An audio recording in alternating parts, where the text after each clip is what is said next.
Welcome to ModelsLab. So today we'll have a quick guide regarding how to use our playground. So in playground today we'll have a quick guide regarding how to use a 3D verse. So you can simply click on go to playground.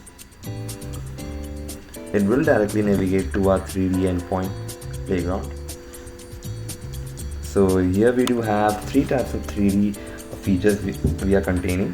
First of all is text to 3D. Second one is image to 3D. And third one is 3D viewer. So today we'll have a quick guide regarding it where you can select the file type you want.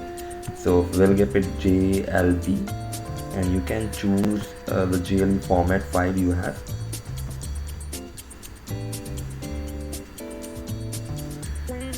So you can simply view whatever format of file you have, so you can view in this.